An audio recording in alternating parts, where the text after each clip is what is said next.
Um, how do you help them? How do you get involved in that? I mean, what is your role? Well, we've tried to engage with the Smithsonian on these issues over the years. And I mean, do you have real power in no, those? You no, don't. no. Nobody has real power in this town, right? It's only who you can persuade, right? Okay, So but we your try job to is use to we do try the to use our persuading. voice. We try to use our voice, and we try to be a partner. Are you dismissed as a bunch of elitists, or do they listen to you? Sometimes it depends upon who you are. Yeah, yeah. No, I think we're listened to. I think the great news about preservation is that we're taken increasingly seriously.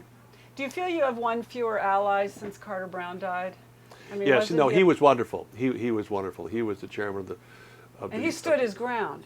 He did, and sometimes he made some controversial decisions. Right, but he was always thinking ahead. He was thinking ahead. Yeah, no, He wasn't thinking about right now.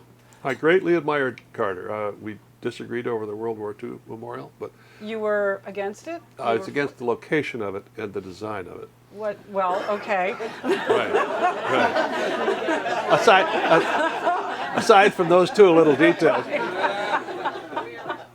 But we did succeed in persuading him to lower the profile of it some. It would have been Right. much higher. I was skeptical, but now I've come round. Good. I mean, have you? No. I don't think I matter. I think you matter. No, You've not come but round. what mitigates this in my mind is the great joy of seeing these veterans coming back, because it means so much to them. Yes, while it they're does. still alive, and that's not to be dismissed.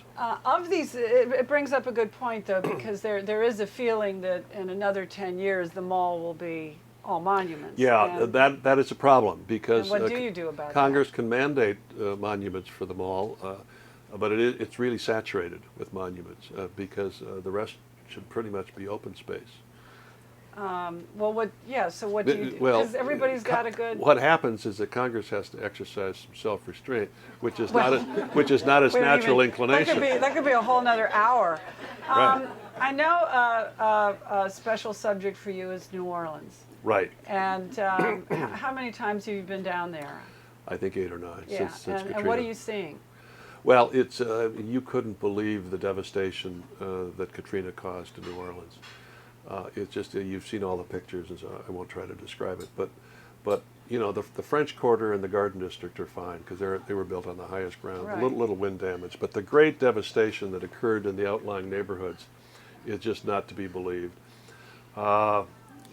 We are working in a neighborhood called Holy Cross, which is in the lower Ninth Ward, not the lower Ninth Ward where everything is wiped out, but this is an area where houses were flooded up to 5 feet or so, and they had all the mold problems, and we're trying to help them remediate that and move these people back into their homes. And we're doing that slowly but surely.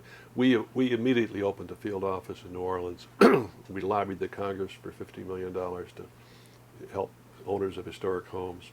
And most importantly, and what we're still doing, we're just doubling our commitment to New Orleans, is to try to prevent the unnecessary demolition of damaged houses.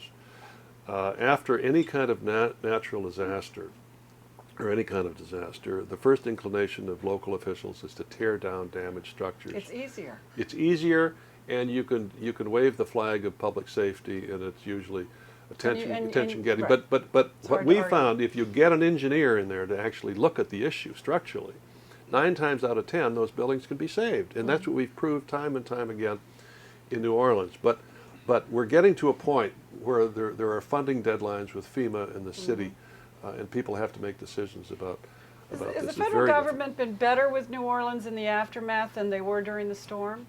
I guess you could only be better, right? But is it an effort we can be proud of, or is it just enough? I don't think I'm not very proud of the entire American response to New Orleans, to tell you the truth. On any level, Do you sponsor? nobody has distinguished themselves On this one. on this one. Do you sponsor, in your vast travel department that you have at the National Trust, do you sponsor trips that people can go down to we New have strongly Orleans encouraged people to go to New Orleans. But you could be a go-to place for somebody who Well, wanted to go down and roll we're- their sleeves up and... Yes, we have a volunteer program down there working with our local partners. Because they still we just need had a it. group of 30 people down there. Yeah. Right. Yeah, they still They- very much need it. They Absolutely. still, And you have, you know, your endangered list, you know, because again, back to this notion that this is an elitist kind of organization. Right. Your endangered list has motels as well as it has museum houses. Exactly. You want to save Route 66. We'd like to. It's, Right, right. Can that be done? Well, I don't must know. be up against so many states. Well, it's tough. It's tough. But there's some unique architecture, usually represented in motels along Route 66, that are. It's hard to find a real motel anymore. That's true. I drove cross country and I wanted to stay in real motels, and all you get are the same old, same old. Right. But they're disappearing, and they're because a lot of people want more amenities in their motel rooms. Well, But we think that this is very emblematic of a certain period in our history, and parts of it. Of your 11 most endangered, do you do like the FBI most wanted list, and there's a number one that people can really focus? They're all equally. No, they're all equally endangered. And what do you need? Money? Usually money, but sometimes it depends upon what the threat is. The list, the 11 most endangered list, really represents different kinds of threats to different kinds of historic resources in different parts of the country. So sometimes the issue is money, sometimes it's a threat of demolition.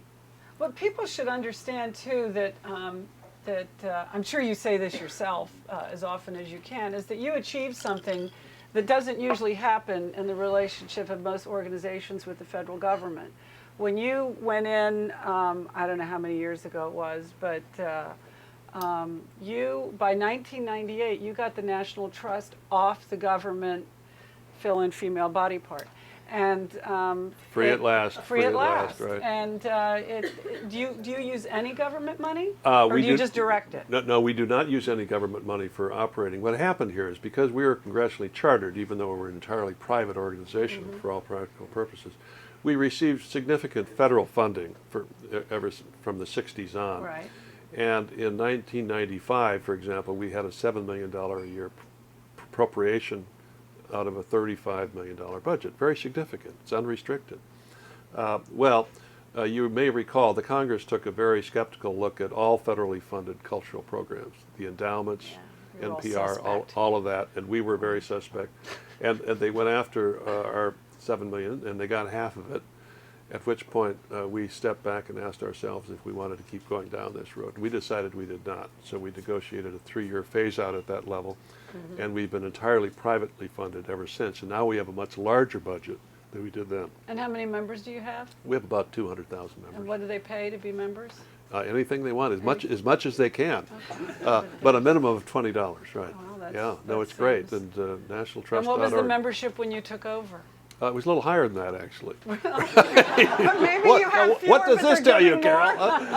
No, a membership is one of those arcane systems that is totally dependent upon direct mail. Does preservation feel the economy that we're in right now? Yes, now? we're beginning to feel it somewhat. I think every nonprofit organization feels it in different ways. Does preservation feel the subprime mortgage loan scandal?